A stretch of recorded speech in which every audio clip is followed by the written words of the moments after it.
नमस्कार, बहुत स्वागत है आप सभी का। आप देख रहे हैं आपकी बात छत्तीसगढ़। मैं हूं अभिलाष मिश्रा। छत्तीसगढ़ में बहुत बड़ी खबर आई है। क्या आई है? शिक्षकों के लिए राहत की खबर है। क्या खबर है राहत की? राहत की खबर यह है कि 1.5 लाख शिक्षकों को पेंशन में लाखों का फायदा होने वाला है। 2 4 10 हजार नहीं, लाखों का फायदा, वारे न्यारे जिसको कहते हैं वो होगा। कैसे होगा? मामला बहुत सरल है, लेकिन चूंकि सरकारी भाषा कठिन होती है इसलिए समझ नहीं आता। 2 तरह की नियुक्तियां होती हैं। एक होती है पंचायत के थ्रू शिक्षकों की, एक होती थी स्कूल शिक्षा विभाग के थ्रू। जो अलग अलग विभाग के हैं उनको जब कई साल हो जाते हैं तो वो कहते हैं हमारा संविलियन कर दीजिए, यानी कि हमें स्कूल शिक्षा विभाग में मिला दीजिए। पहले मान लीजिए वो पंचायत के शिक्षक थे, गुरुजी थे या गेस्ट टीचर थे, फैकल्टी थे, जो भी थे। और अब बाद में जब उनकी कुछ साल की अहर्ता पूरी हो जाती है तो सरकार ने उनको मिला दिया, स्कूल शिक्षा विभाग से जोड़ दिया और उसमें मर्ज कर दिया कि आप इधर आ जाइए क्योंकि यही आपका मेन डिपार्टमेंट है। अब जब मेन डिपार्टमेंट में आ गए और फिर रिटायर हुए तो उन्होंने कहा पेंशन दे दीजिए। तो पेंशन कब से दे रही थी भाई? विभाग ने कहा, स्कूल शिक्षा विभाग ने, कि आपको आए 8-10 साल हुए तो आप 8-10 साल से, यानी 2019 में हुआ है तो अब जो है 6-7 साल की पेंशन ले लीजिए।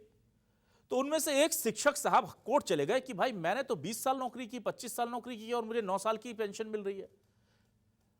तो विभाग ने यह कहा कि चूंकि हमारे विभाग में 9 साल पहले आए या 6 साल पहले आए तो हम उतना ही देंगे। और शिक्षक का तर्क यह था कि मैं नौकरी कर रहा हूं अलग अलग विभागों से होते हुए, मुझे यहां लाया गया, मिला दिया गया, तो मैंने तो नौकरी 25 साल की है तो मुझे 25 साल की सैलरी पेंशन दो। इस पर कोर्ट ने कुछ दिनों पहले निर्णय दिया कि भाई बात तो ठीक है, ये नौकरी जिस दिन से कर रहे हैं उस हिसाब से, यानी कि संविलियन, यानी कि जब इन्हें मिलाया गया शिक्षा विभाग में, उससे पहले की नौकरी के टाइम को भी जोड़ करके जितने साल इन्होंने नौकरी की है उस पर पेंशन दे दीजिए। अब यह फैसला एक शिक्षक के लिए लागू भले ही हो रहा था, लेकिन यह पूरे शिक्षकों पर नजीर के तौर पर आ जाएगा। सब शिक्षकों को इतनी ही पेंशन मिलेगी। इसके विरोध में सरकार चली गई डबल बेंच के पास। डबल बेंच ने कहा कि जो सिंगल बेंच ने फैसला दिया था वो सही है, आप पुराना सेवा काल यानी कि पुरानी सर्विस की अवधि भी इसी में जोड़िए और इनको पूरी पेंशन दीजिए।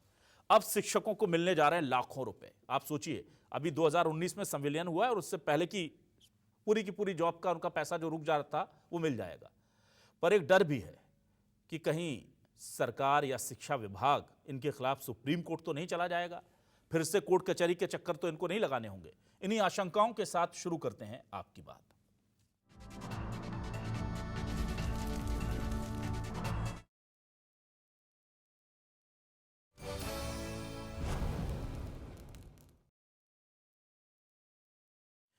तो सबसे पहले शिक्षा जो संगठन है शिक्षकों के, उनसे जुड़े पदाधिकारी क्या कह रहे हैं। वीरेंद्र दुबे प्रदेश अध्यक्ष हैं छत्तीसगढ़ शालेय शिक्षक संघ के। वो अपनी बड़ी जीत के तौर पर इस फैसले को देख रहे हैं। वो क्या कह रहे हैं वो सुनिए। के संबंध में जो आज माननीय न्यायालय का डिसीजन आया है वह उसका शालेय शिक्षक संघ स्वागत करता है और यह प्रदेश के हजारों कर्मचारियों की एक बहुत बड़ी जीत है। आज का दिन जो है उन हजारों शिक्षकों का न्याय और सम्मान का दिन है जो लंबे समय से पूर्व सेवा गणना की मांग करते आ रहे थे और संघर्ष करते आ रहे थे। पूर्व सेवा गणना से जो है प्रदेश के शिक्षकों को क्रमोन्नति का, पदोन्नति का, इसके साथ साथ पुरानी पेंशन का लाभ मिलेगा। लेकिन लगातार राज्य शासन के द्वारा जब हमारी इन मांगों की अनदेखी की गई तब हम न्यायालय के शरण में गए और न्यायालय के द्वारा जो आज ऐतिहासिक फैसला जो आया है, इससे हजारों शिक्षकों के घर में हर्ष का माहौल है। के साथ साथ क्रमोन्नति और पदोन्नति का लाभ नहीं मिल पाएगा। इसके अलावा और भी पदाधिकारी हैं, वो क्या कह रहे हैं ये भी आपको सुनाते हैं। ऐतिहासिक फैसला दिया है कि संविलियन के पूर्व की सेवा गणना की जाएगी। इससे शिक्षकों में भारी उत्साह है और इस निर्णय के तहत प्रथम नियुक्ति तिथि से क्रमोन्नत वेतनमान और जो पुरानी पेंशन है योजना है वो लागू होनी चाहिए। संविलियन में जो कुछ भी लिखा गया है उसे डबल बेंच में सरकार के तर्कों को हाई कोर्ट ने खारिज किया है और हम मांग करते हैं कि हाई कोर्ट के आदेशानुसार तमाम शिक्षकों की पूर्व सेवा गणना करते हुए प्रथम नियुक्ति तिथि से क्रमोन्नत वेतनमान दिया जाए और जो 1998 से नियुक्त शिक्षक है उनको सारी सुविधा। वहीं इस पूरे मामले पर अब कहीं ना कहीं सियासत भी शुरू हो गई है। कांग्रेस बीजेपी पर कर्मचारी विरोधी होने का आरोप लगा रही है और बीजेपी अपने आप को सबसे बड़ा कर्मचारी हितैषी बता रही है। दोनों बयान सुनिए।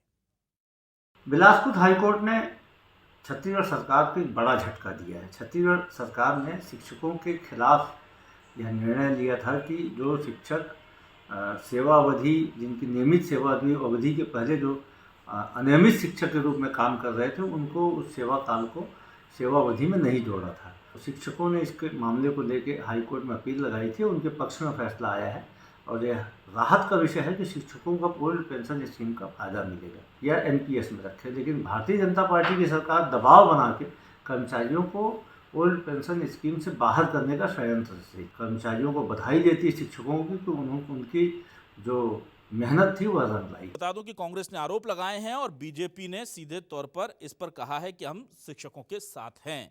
अब सवाल क्या है, सवाल लेकर आ रहे हैं आपके सामने। सवाल ये रहे हमारे आपके टेलीविजन स्क्रीन पर। 1.5 लाख शिक्षकों की बहुत बड़ी जीत हुई। ओपीएस में संविलियन से पहले की सेवा भी जुड़ेगी।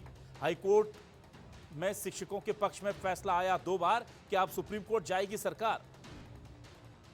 कांग्रेस बोली शिक्षक विरोधी है बीजेपी बोली प्रदेश में खुश है हर कर्मचारी।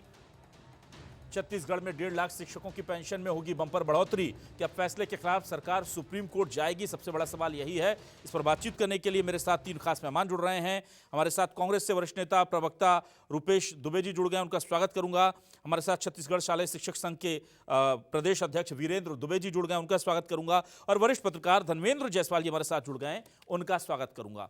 मैं अपने दर्शकों से माफी भी मांग लेता हूं। दरअसल इस पूरे मामले पर हमने सरकार का पक्ष रखने के लिए बीजेपी से प्रवक्ताओं की मांग की थी कि वो आकर के बात कर लें, पर उन्होंने कहा चूंकि ये मामला कोर्ट में है, इसलिए हम इस पर कोई टिप्पणी नहीं करेंगे।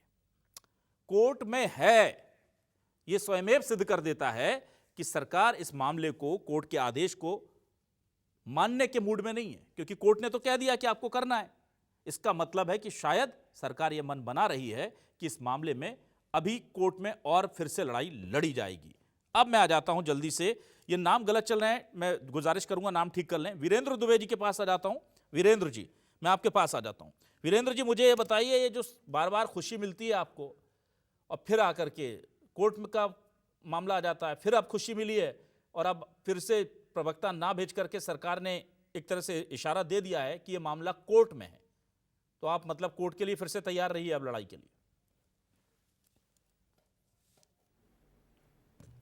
अभिलाष जी, 1995 में और 98 में शिक्षा कर्मियों की नियुक्ति हुई थी और उसके बाद से हम लगातार मांग करते आ रहे हैं कि एक ही छत के नीचे काम करने वाले शिक्षक जो समान काम समान वेतन मिलना चाहिए। उसके बाद लगातार हमारे आंदोलन, धरना प्रदर्शन, ज्ञापन के बाद राज्य सरकार के द्वारा 1 जुलाई 2018 को हमारा संविलियन किया गया, समान हक हमको मिला, शासकीय शिक्षक का दर्जा मिला। लेकिन उस आदेश में पुरानी सेवा अवधि को शून्य कर दिया गया, जिससे प्रदेश के 1,50,000 शिक्षक आक्रोशित हुए। और उसके बाद लगातार हम मांग करते आ रहे हैं राज्य शासन से कि हमारी पुरानी सेवा अवधि की गणना की जानी चाहिए, लेकिन राज्य शासन द्वारा लगातार हमारी इन मांगों की अनदेखी की गई। उसके बाद हमको न्यायालय के शरण में जाना पड़ा। और रही बात प्रथम बेंच और द्वितीय बेंच की, तो द्वितीय बेंच में आज जो है फैसला है, उससे प्रदेश के लगभग 1.5 लाख शिक्षकों जो है काफी खुश और प्रसन्न है। लेकिन जो बात अभी आपके द्वारा कही जा रही है, उसका पूरा हमको अंदेशा है। यदि राज्य शासन द्वारा हमारी इन मांगों को जो है उसके संबंध में तत्काल आदेश जारी नहीं किया जाता, प्रशासनिक आदेश जारी नहीं किया जाता, तो हम इस बीच में जो है निश्चित रूप से मान के चलिए आगे भी न्यायालय की लड़ाई लड़ने के लिए हम तैयार हैं। लेकिन अभी भी हम राज्य शासन से मांग करते हैं कि भाई सम्मान करते हुए, न्यायालय हाई कोर्ट का सम्मान करते हुए तत्काल आदेश जारी करे और प्रदेश के शिक्षकों को उनका हक और अधिकार दे। ठीक है, चलिए मैं आ जाता हूं रुपेश जी आपके पास। रुपेश जी, क्या कहेंगे आप? क्या आपको लगता है कि ये फैसला जो है कर्मचारियों की अंतिम जीत के तौर पर देखा जाए, या कहें कि लड़ाई तो अभी बहुत बाकी है, क्योंकि अभी तो रिव्यू पिटीशन हो सकती है, रिट हो सकती है, फिर सुप्रीम कोर्ट जा सकते हैं, फिर सिंगल बेंच, फिर डबल बेंच, फिर रिव्यू। तो मतलब ये जो रिटायर होने वाले लोग हैं जो चाह रहे थे, ये तो पता नहीं तब तक रह पाएंगे भी कि नहीं बेचारे। तो क्या अभी मान ले कि राहत मिल जाएगी या बहुत लंबा इंतजार? अभिलाष जी नमस्कार, धनवेंद्र जायसवाल जी नमस्कार, वीरेंद्र दुबे जी नमस्कार। निश्चित रूप से आज जो फैसला माननीय उच्च न्यायालय में आया है, वो शिक्षक वर्ग के लिए, शिक्षक वर्ग जो समाज को प्रकाश के मार्ग पर चलाते हैं, और वो शिक्षक जो पूरी अपनी सेवा काल दे करके शासकीय सेवारत रहते हैं, और उनको जब लाभ देने की बारी आती है तो सरकार का और भाजपा का यह कहना कि मामला कोर्ट में है। अरे मामले तो सिंगल बेंच और डबल बेंच में पूरी तरह से निराकृत हो गए हैं। और सबसे दुर्भाग्यजनक बात यह है कि जो शिक्षक लगातार सेवा करते हैं और उसकी सेवा काल की गणना नहीं करना, और पेंशन के नाम पर देखिए कांग्रेस सरकार आने के बाद शिक्षकों को ओल्ड पेंशन स्कीम लागू करने की बात की थी, और जिस प्रकार से 20 साल की सेवा अवधि पूर्ण होने के बाद और 33 साल की सेवा अवधि पूर्ण होने के बाद जो मूल वेतन होता है बेसिक, उसका 50% और डीए के साथ जो सेवानिवृत्त कर्मचारी होता है उसको पेंशन की पात्रता होती है, ताकि वो सेवा काल के उपरांत जब सेवानिवृत्त होता है तो ससम्मान जीवन जी सके। ठीक। लेकिन उसके बाद भी जिस प्रकार से छत्तीसगढ़ में शिक्षा व्यवस्था और छत्तीसगढ़ में शिक्षकों की भर्ती भाजपा की सरकार नहीं कर रही है, और माननीय न्यायालय के आदेश पारित होने के बाद उस आदेश को भी मानने से छत्तीसगढ़ की भाजपा सरकार न्यायालय की अवमानना करने की श्रेणी वाला कृत्य कर रही है। ऐसी दशा में भाजपा सरकार को चिंतन करना चाहिए और छत्तीसगढ़ की शिक्षा व्यवस्था सुदृढ़ हो, ऐसा निर्णय लेना चाहिए। ठीक है, धर्मेंद्र जी आपके पास आता हूं। धर्मेंद्र जी, क्या मैं ज्यादा गलत आशंकाएं जता रहा हूं, भ्रम फैला रहा हूं? क्योंकि जब बीजेपी के प्रवक्ताओं ने ये कहा कि भाई हम नहीं आएंगे क्योंकि मामला सब जुडियस है, तो हमने कहा कि भाई सब जुडियस कहां है, वो तो फैसला आ गया कोर्ट का 2-2 बार। तो बोले नहीं, कोर्ट के मामले में कोर्ट में है, हम टिप्पणी नहीं करेंगे। तो क्या ये इंडिकेशन सीधे तौर पर उन्होंने दे दिया है कि अभी ये पिक्चर अभी खत्म नहीं हुई है? कर्मचारियों को सीधा उनका संदेश है कि पिक्चर अभी बाकी है मेरे दोस्त। अभिलाष जी आपको, को पैनलिस्ट को और आपके दर्शकों को मेरा नमस्कार। देखिए, ये शिक्षाकर्मी योजना जो है ना, दिग्विजय सिंह के कार्यकाल में शुरू हुई थी, जब मध्य प्रदेश और छत्तीसगढ़ एक था। इस स्थापना व्यय को घटाने के लिए इस तरीके से एक व्यवस्था की गई थी कि जब शिक्षकों के ऊपर जो वेतन का भार राज्य सरकार पर पड़ रहा है उसको कम करने के लिए शिक्षकों को एक तरह से बंधुआ मजदूर बना करके ये काम शुरू कराया गया था। तब उस समय जो सेवा शर्तें लागू थी उस पर लोगों ने सहमति दी, उस रोजगार पर जाने का निर्णय किया। उसके बाद जब नियुक्तियों की प्रक्रिया हो चुकी थी, उसके बाद संगठन बने और संगठनों ने अपने अधिकार और हक की लड़ाई लड़ना शुरू किया। पहले ये पंचायत के कर्मचारी होते थे, फिर पंचायत विभाग के कर्मचारी हुए, फिर अब स्कूल शिक्षा विभाग या ट्राइबल डिपार्टमेंट के कर्मचारी हैं। राज्य सरकार ने इनके साथ फुटबॉल की तरह खिलवाड़ किया लगातार, चाहे वो सरकार कांग्रेस की रही हो चाहे भारतीय जनता पार्टी की। भारतीय जनता पार्टी की सरकार प्रदेश में लंबे समय तक रही, 2003 से 2018 तक। और जब 2013 के चुनाव आने वाले थे तब भारतीय जनता पार्टी को समझ में आया कि शिक्षाकर्मी संघ का जो आंदोलन है वो बहुत विशाल स्वरूप ले चुका है, उससे पूरा समाज प्रभावित है। न केवल शिक्षकों के वोट प्रभावित होंगे बल्कि दूसरे कर्मचारियों के वोट प्रभावित होंगे, इसके साथ साथ जो शिक्षाकर्मी हैं उनके परिवारजनों के वोट प्रभावित होंगे। तो सरकार की इस बात की चिंता हुई, चुनावी चिंता हुई, और तब अंबिकापुर की एक आम सभा में मुख्यमंत्री डॉक्टर रमन सिंह ने तब ये घोषणा की थी कि शिक्षकों का संविलियन किया जाएगा। ये मांग बहुत पुरानी थी, तब ये मांग मांगी गई और उसके बाद फिर वो एक दूसरे चक्रव्यूह में फंस गए। तब उसके बाद शिक्षाकर्मियों को एनपीएस में लिया गया। एनपीएस के जो प्रावधान है उसमें यह है कि जो अब वो रिटायर होंगे और एनपीएस में जो उनकी अंश राशि जमा हुई है उसका 60% उनको मिल जाएगा, 40% एक किसी इंश्योरेंस कंपनी में वो इन्वेस्ट कर लेगा अपनी सुविधा के अनुसार, और उसको एक मिनिमम अमाउंट मिलता रहेगा। वो लगभग 2,000-2,500 रुपये से ज़्यादा होता नहीं था। और जो अभी तक जो शिक्षक रिटायर हुए हैं जो एनपीएस में थे, वो इस दंश को झेल रहे हैं कि उन्होंने अपना पूरा जीवन शिक्षा विभाग में दिया और आज उनको पेंशन के नाम पर 2,000 रुपये मिल रहे हैं। जब स्कीम बदली और ये ऑप्शन मिला कि जो लोग ओपीएस में जाना चाहते हैं ओपीएस में जा सकते हैं, जो एनपीएस में रहना चाहते हैं एनपीएस में रह सकते हैं, तब ज़्यादातर लगभग 98% लोगों ने स्विच कर लिया ओपीएस में। शिक्षाकर्मियों की जो दूसरी मांग है, ये जो दूसरी लड़ाई है, ये मल्टीपल विंडो खोलता है कि हमने जितने सालों की सेवा दी है उसको पूरा हमारे सेवा काल में उसकी गणना होनी चाहिए। सरकार इसको टेक्निकली फंसाती रही है कि जब से आपका संविलियन हुआ है तब से आपका सेवा काल की गणना की जाएगी, उसके पूर्व की सेवा को शून्य किया जाएगा। इस मामले में कई मामले हाईकोर्ट में लंबित हैं और कई मामलों में फैसले आते रहे हैं। अलग अलग मामलों को लेकर लोग व्यक्तिगत तौर पर कोर्ट जाते रहे हैं, ठीक है सर, जिसमें पदोन्नति, पोस्टिंग और उनके सर, लेकिन अब क्या होगा सर? ये तो जो हो गया पिछला जो था, धर्मेंद्र जी मुझे बताइए कि अब आगे क्या सर? ये तो पिछला चलिए ठीक है, जो कुछ हुआ इनके साथ हुआ, अब आगे क्या होगा सर? सबका तो यही जानने में दिलचस्पी है कि क्या इनको सुविधाएं मिलने जा रही हैं या अभी इनको इंतजार करना है? क्या लग रहा है आपको? ये दुर्भाग्य है कि राज्य सरकार अपने ही कर्मचारियों से लड़ाई लड़ती है। राज्य सरकारें अपने कर्मचारियों से लड़ाई लड़ती है, इससे दुर्भाग्यजनक स्थिति कुछ भी नहीं हो सकती। सरकार को अदालत के फैसले को स्वीकार करना चाहिए। सरकार यदि इस तैयारी में है कि हम सुप्रीम कोर्ट जाकर के इस फैसले को कुछ दिनों के लिए रुकवा लेंगे, तो मेरा ऐसा मानना है, व्यक्तिगत तौर पर जितनी कानून की समझ मुझे है, मैं ऐसा मानता हूं कि सरकार केवल समय खराब करेगी और कुछ दिनों तक इस फैसले को टालने में कामयाब होगी, लेकिन स्थायी तौर पर सरकार को राहत मिलने के बजाय कर्मचारियों को राहत मिलने वाली है। शिक्षाकर्मी राज्य सरकार की रीढ़ हैं। जो शिक्षक आज काम कर रहे हैं वो आपकी जनगणना करते हैं, वो आपका चुनाव कराते हैं, आपका वैक्सीनेशन में उनका सहयोग होता है, कोविड में लड़ाई लड़नी होती तो वो काम आते हैं, आपके पढ़ाई का। सुप्रीम कोर्ट का निर्णय है कि शिक्षकों को गैर शिक्षकी कार्य में नहीं लगाया जाएगा। इसके बावजूद तमाम ऐसे जो कार्य हैं जो राज्य सरकार की विशेष योजना के तहत प्रारंभ होती है, उसमें सारे शिक्षक लगाए जाते हैं, वो इसकी ड्यूटी भी करते हैं बेचारे, लेकिन उनको जब सुविधाएं देने की बारी आती है तो राज्य सरकार उससे मुकरने की कोशिश करती है। दरअसल ये ब्यूरोक्रेसी का झगड़ा है, ब्यूरोक्रेसी और कर्मचारियों के बीच का। इसमें राज्य सरकार के जो नीति निर्णायक जो टीम होती है वो इसमें फंस जाती है। इसमें फैसला पॉलिटिकल होना चाहिए।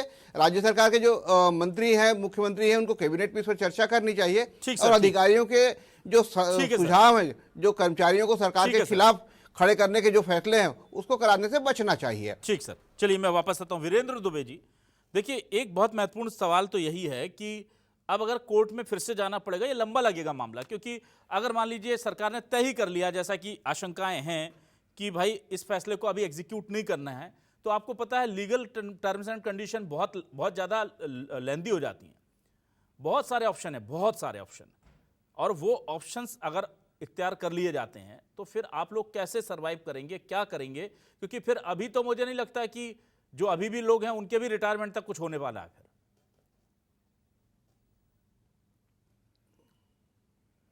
अभिलाष जी, लगभग 28 साल हो गए हम लोगों को संघर्ष करते हुए, और बहुत ही जमीनी लड़ाई लड़ लड़कर आज हम लोग यहाँ पर पहुँचे हैं, एक सम्मानजनक वेतन पा रहे हैं। रही बात वरिष्ठता निर्धारण का, तो हमको पूरा अपने साथियों को पर भरोसा है।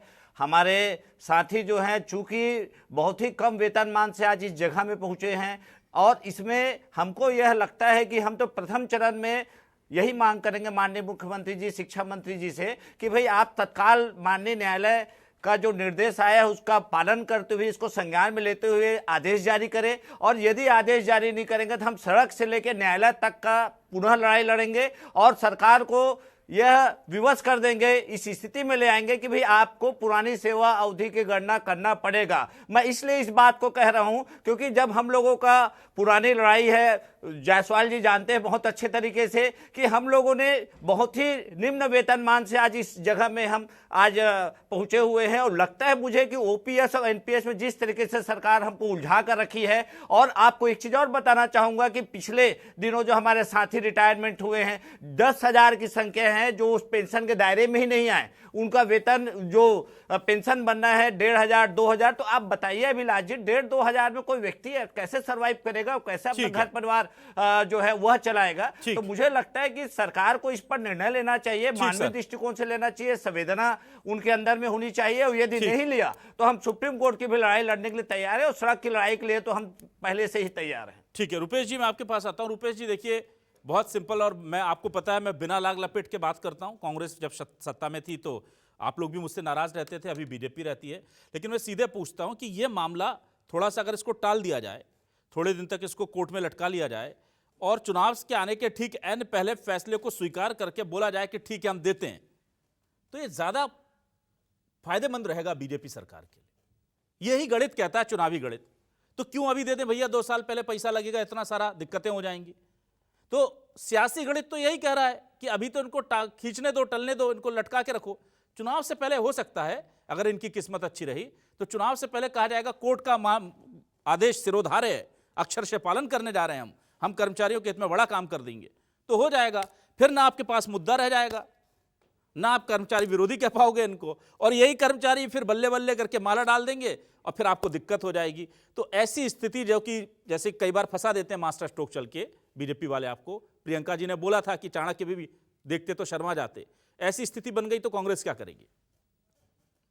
अभिलाष जी, जिस प्रकार से कर्मचारियों को भाजपा की सरकार न्यू पेंशन स्कीम में उलझाई थी, और न्यू पेंशन स्कीम के बारे में जिस प्रकार से धर्मेंद्र जायसवाल जी ने बताया कि जो शासकीय कर्मचारी हैं या शिक्षक हैं, उनकी सेवा की जो राशि जमा होती है उसको शेयर मार्केट में लगाने की स्थिति नहीं, हम एनपीएस पे बात नहीं कर रहे हैं सर, अभी हम एनपीएस पे बात नहीं कर रहे हैं। हाँ, उसके बाद जब ओपीएस में जब बातें आई, और आज जब सिंगल बेंच में जब फैसला आया, उसके बाद डबल बेंच ने भी उस फैसले को स्थिर रखा है, तो छत्तीसगढ़ सरकार में थोड़ी भी मानवीय संवेदना है, छत्तीसगढ़ सरकार में थोड़ी भी शर्म बची है शिक्षकों के सम्मान के प्रति, तो तत्काल इस माननीय उच्च न्यायालय के आदेश को मानना चाहिए। और बिना राग लपेट के ये सुप्रीम कोर्ट जाने की बात करेंगे तो सुप्रीम कोर्ट से भी ये मुंह की खाएंगे, और अंततः जीत हमारे कर्मचारियों की, हमारे शिक्षकों की होगी, ये मेरा विश्वास है। ठीक है, धर्मेंद्र जायसवाल जी आपसे यही सवाल लेता हूं। देखिए, टाइमिंग का ही तो खेल है सियासत में, अभी दे दिया तो क्या होगा भाई, मिठाई मिलेगी बस, और चुनाव के पहले दिया तो वोट मिलेगा, तो अभी क्यों दें? मैं तो सीधे मतलब इलेक्शन मैनेजमेंट की बात के हिसाब से देखता हूं इस मामले को। तो अभी देने से, अगर अभी देना भी चाह रहे होंगे ना बीजेपी के वरिष्ठ लीडर, तो वो रोक रहे होंगे कि अरे क्या कर रहे हैं साहब, ये सब चुनाव के पास देख लेंगे, उस टाइम घोषणा कर देंगे, देते देते टाइम लग जाएगा। जो करते हैं, हमारे मध्य प्रदेश में शिवराज जी थे, वो क्या करते थे, हर बार ठीक चुनाव से पहले वैकेंसी निकालते थे, परीक्षा कराते थे और ऐसे टाइमिंग पे सेट करके कराते थे, मैं सीधे बोल रहा हूं कि रिजल्ट इलेक्शन के रिजल्ट के बाद आएगा। तो अब आदमी फंस जाता था कि यार परीक्षा भी दे दी है, वो भी दे दिया है, और अगर वोट नहीं दिया हमने, पता नहीं अगली बार जो कोई आएगा तो हमारा रिजल्ट आएगा, ये कहीं नियुक्ति निरस्त ना हो जाए, तो ऐसा बेचारे इन लोगों के साथ खेल ना हो जाए, फिर क्या होगा बताइए? आप बिल्कुल सही नज़रिए से देख रहे हैं, बिल्कुल आप जिस लाइन पर सोच रहे हैं, ये पॉलिटिकल पार्टीज़ की सोच यही होती है। हमने लंबे समय तक पॉलिटिकल पार्टीज़ को कवर किया है, उनके रणनीति को हम लोग समझते हैं, तो ये एकदम आप स्वाभाविक दिशा में आगे बढ़ रहे हैं। और दुर्भाग्य ये है कि कांग्रेस के प्रवक्ता टीवी चैनल पर बैठ करके समर्थन तो कर रहे हैं, लेकिन विपक्षी दलों को, चाहे वो भारतीय जनता पार्टी विपक्ष में रही हो तब भी, या कांग्रेस जब लंबे समय से विपक्ष में है तब भी, 15 साल पहले और अभी का ये 2 साल, जो जायज मांग को लेकर कर्मचारी लड़ते हैं उसमें भी इनका समर्थन उस तरीके से नहीं मिल पाता जिस तरीके से राजनीतिक दल को उठाना चाहिए। असल में कर्मचारी संगठनों के ऊपर छोड़ दिया जाता है कि आपकी लड़ाई है, आप लड़िए, आप चाहे हारें जीतें वो, लेकिन चुनाव के ठीक पहले जब घोषणा पत्र बनती है तो उसमें एक लाइन वो मांग जोड़ दी जाती है कि हम आएंगे तो हम ये करेंगे। कर्मचारियों को यदि उनका हक दिलाना है तो उनकी जो जायज लड़ाई है, मैं सारे मांगों की बात नहीं करता, कर्मचारी संगठन जब आंदोलन में जाते हैं तो 20, 25, 30 सूत्रीय मांगों को लेकर के आंदोलन में जाते हैं, उनमें से 2-3 मांग ही होती है जिसको लेकर के उनका फोकस भी होता है और वही जेन्युइन मांग भी होती है। बाकी जो मांगे होती है वो अपनी मांगों को सरकार के अपने साथ अन्याय बताने के लिए वो एक लिस्ट लंबी बन जाती है। ठीक है, यदि सरकार इस दिशा में सोच रही है जैसा कि आप कह रहे हैं, तो सरकार को इसका फायदा होगा कि नहीं होगा ये तो देखना होगा, लेकिन कर्मचारियों का जो लंबा नुकसान होने वाला है वो जरूर होगा। मैं तो ये कहना चाहता हूं कि कांग्रेस को इस दिशा में, अभी सरकार ने 1 दिन का विशेष सत्र बुलाने का फैसला किया है महिला आरक्षण बिल पर कांग्रेस की निंदा करने के लिए, तो उस अवसर का लाभ लेना चाहिए कांग्रेस को और इस मुद्दे को वहां सदन में उठा लें। सड़क की लड़ाई में यदि शिक्षाकर्मी संघ कह रहा है कि हम सड़क की लड़ाई लड़ने वाले हैं तो वहां भी साथ देना चाहिए। और एक सीमित दायरा होता है कर्मचारी संगठनों का, जब सुप्रीम कोर्ट में ये लड़ाई जाएगी तो ये इंडिविजुअल पिटीशन था, अब संघ को इसमें इंटरवीन करना पड़ेगा। मैं तो कहता हूं कि कांग्रेस को इनके कानूनी लड़ाई में इनको मदद करनी चाहिए। यदि कांग्रेस ऐसा कर पाती है घोषित तौर पर ये बता करके कि हम इनकी मदद कर रहे हैं, सुप्रीम कोर्ट की लड़ाई में हम इनके साथ हैं, तो इनको वहां जो भी मदद की जरूरत होगी हम करेंगे, तो इसका फायदा कांग्रेस को मिलेगा। ठीक है, चलिए आप और जो आप वही कह रहे हैं जो मैं चाहता हूं। समस्या यही है, दिक्कत जो सत्ता में आता है वो कर्मचारी विरोधी आ जाता है, जब विपक्ष में होता है तो कर्मचारी हितैषी। बस विपक्ष में आते से ही सारे दर्द और संवेदनाएं जाग जाती हैं। अच्छा रुपेश जी, आप जब थे तब भी तो ये बेचारे यही समस्या की मांग कर रहे थे, आप लोगों ने तो कुछ किया नहीं। चलिए ठीक है, अब विपक्ष धर्म तो निभा रहे हैं, सत्ता धर्म ना निभा पाए हो तो कोई बात नहीं, कम से कम विपक्ष में है तो वो धर्म निभा रहे हैं, बड़ा साधुवाद है आपको। लेकिन कर्मचारियों के साथ तो यही कह सकते हैं वीरेंद्र जी कि आपकी और हमारी स्थिति ऐसी है, आप लड़ते रहिए, हम भी आपकी लड़ाई में आपके साथ लड़ते रहेंगे, साल 2 साल और सही, इतने साल लड़े हैं तो आपका साथ तो देंगे। देखते हैं कि कब नजर इनायत होगी सरकार की हम लोगों पर या आप लोगों पर। बहुत बहुत शुक्रिया करते हैं रुपेश जी आपका, वीरेंद्र जी आपका और धर्मेंद्र जायसवाल जी आपका भी इस पूरी परिचर्चा में हमारे साथ जुड़ने के लिए, डिबेट का हिस्सा बनने के लिए। तमाम दर्शकों का शुक्रिया, नमस्कार।